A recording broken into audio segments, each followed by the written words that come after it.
Hi everyone, this is Tanya the Lady Strange. Welcome to my altar room and to another weekly collective reading just to see what this week's energies are or how they may present themselves and affect this collective. If this resonates with you, great. If it does not, hey, let it go, right? To each their own. So without further ado, the decks I'm going to be using for this week, which is, sorry about the camera being shaky, a little cold outside this morning, so not filming outside, even though the weather will be improving a little bit, or has been already. So this week I'm using Terra Volatile by, I think it's Quia Absurdum. I don't know. Yeah. Well, it's an amazing deck. She's a very evocative deck with very high art and alchemical energy, which I use on my past working, my personal guidance, and my alchemical journey as a woman, witch, and spiritual being. So that's the deck I'm going to be using. I have a lot in there because I kept a lot of the expansion ones, even ones similar, and alternative cards because that's me. That's what I'm drawn to. So this, again, is an amazing deck. I've not really used this for collective readings, so we'll see how that comes out. But again, one of my favorite decks currently, and since I've got it when it first came out. It is an indie deck. It is worth every penny and then some. I got the gorgeous companion guidebook that's hardcover and thick like an old tome. It is just amazing. I cannot live without that deck or the guidebook. And I'm using as the Oracle and Clarifier, one of my favorite oracles of all time, the Fallen Angels Oracle. She is honest. I love the graven images, the beings in it. I do work with on different levels, but it's truthful, it's clear, it's mystical, and it's just a great piece of artwork, especially if you're into this. I do believe she's still out of print, where Terra is not, I believe. Or at least last time I checked, I think, with Terra Volatile. So let's get started. So let's see, I call in my guides, the deities, demons, beings, and my familiars I work with that guide me, and of course connect with my higher self and my gifts in the universe. What does this collective need to know this week? For the week of April 20th of 2025. What central energies, keys, what will help this collective, whom this may apply to or resonate with this?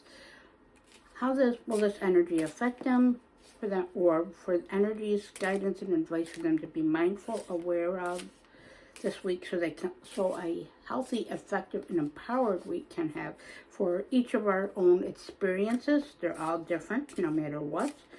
Our interactions, our relationships, and of course what we must live in this human experience of what we see and have to work, do, put effort towards to, and just to move forward in our daily experience or our path, whatever that might look like. So what do we have? What's the central key message, key energy of this week for this collective, for myself included?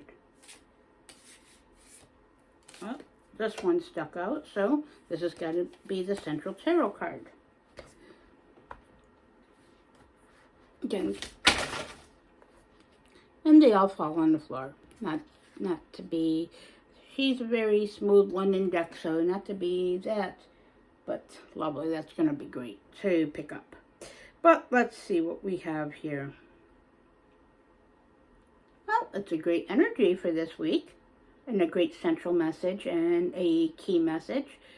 Last week we had the King of Cups, so it is another Cups card. A beautiful Cups card, meaning it is the Two of Cups.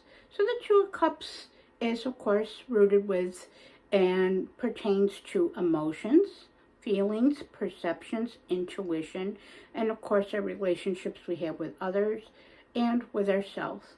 No matter whether or not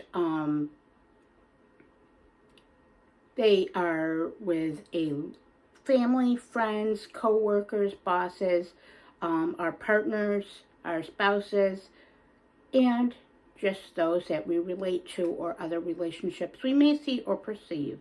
So the Two of Cups is a great energy again for this week, just like the King of Cups on that. So it appears to be to what I'm feeling. The King of Cups is still going to apply to this week of emotional maturity. So again, the cups, especially the Two of Cups, doesn't always apply to a loving relationship, love or relationship. That can be a relationship with yourself, as I mentioned, and a unity of yourself, of your feelings, your emotions, and self-worth, and the polarity of your energies, the polarity of your relationships, but how things interact and work and interplay with themselves. Not only in the everyday world and experience that's going to be this week, but also in the feelings and what we're perceiving. So this is telling me, my guides are, it's telling me a lot, since the cards fell everywhere too when it gave me this message. It's kind of telling me a bit of a scattered message, but also a grounded message.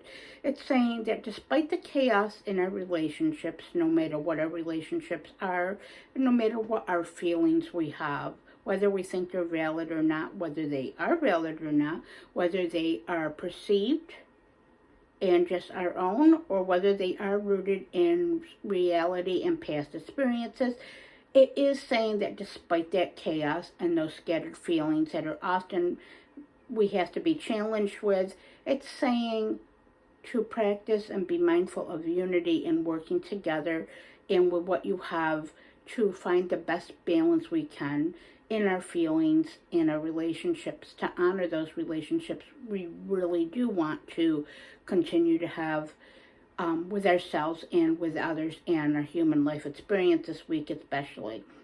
It's best to work together in a nice harmonized motion or a realistic emotions and settings to accomplish what we need to, especially in those relationships and circumstances that matter.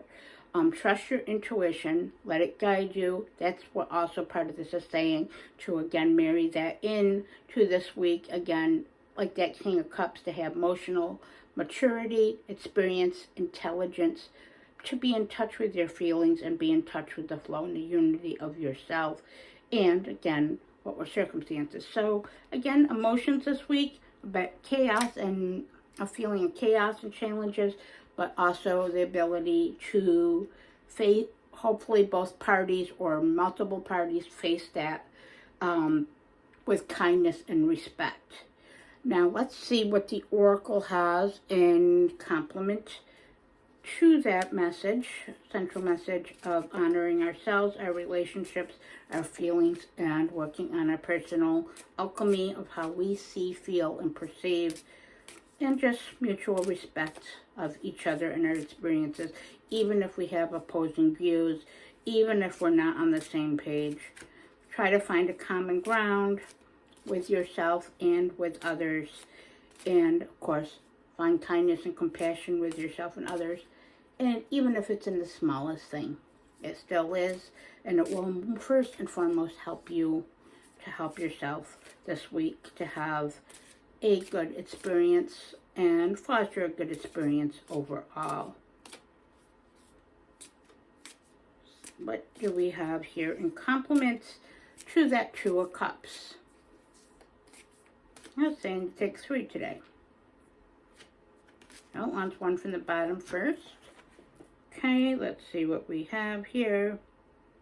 I'm just using the keywords on this.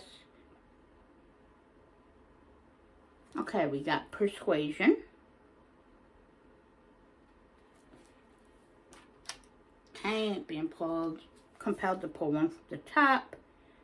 That is going to be love. See, that's pretty complementary to that Two of Cups energy there. Love, as is even persuasion.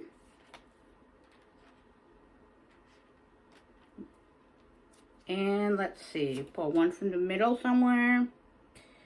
And harmony. Boy, see, the Oracle does speak well with tarot. The message is quite clear this week, once again. that is saying that with harmony, like the Two of Cups, and finding a harmony and a mutual middle ground and middle path, that it's going to be getting through those challenges, and those emotions will bring us to a more stable and empowered week, no matter what we may be doing, experiencing, or what we see around us, or what others may do to us too. Having persuasion. Persuasion can be, yes, persuading one to see your point of view and your experience and feelings, but also using a healthy amount of persuasion. Persuasion's not bad when you can use it in an energetic way, in a respectful way, to have one see your side, your feelings, your point of view, your experience, and how the way you think and bring about. But bring about a healthy amount of persuasion. That is a form of magic in itself, it's saying. It's also saying, of course, here, love is quite obvious. Two of Cups. Love yourself and love those things that matter in your life, and look at those and allow those to flow through those challenges and maybe some a little bit of chaotic waters this week. Of course, also we have harmony. Harmony just ties in with that. So continuing to find harmony with what you can in this life and these challenges, despite how hard things are, there is always a way to bring harmony in. Versus, like I said last week with the King of Cups, being responding effectively instead of ineffectively, and of course not reacting so much, but stepping back with and perceiving others and perceiving yourself and the different aspects of yourself. But finding harmony in your relationships and in your day-to-day human life experience. Even, as I said, even if it's the little small grain of salt that you can find or brings harmony in, great. Or the larger things, and mostly in between. So this week looks like it's going to be a great week. Just a little bit of feelings coming up, I'm feeling, in those relationships, and most of all within ourselves. But again, if we honor within ourselves those feelings and not suppress them or repress them, but feel them, acknowledge them, but give ourselves love and compassion and those around us, it should be a great week, and things I think will iron out more towards the second end of the week. Middle of the week is where it might be a little shaky, but we'll all get through this. Nothing major, nothing tower feeling or anything like that. It's just, I think things are changing with us energetically and emotionally for this collective. So if you do like this reading or any other readings or content in the past or present on my channel, please like, comment, and subscribe, as it helps my channel to grow. And if this reading resonates with you or any other things on there or any questions, please comment below. And of course, as always, stay strange.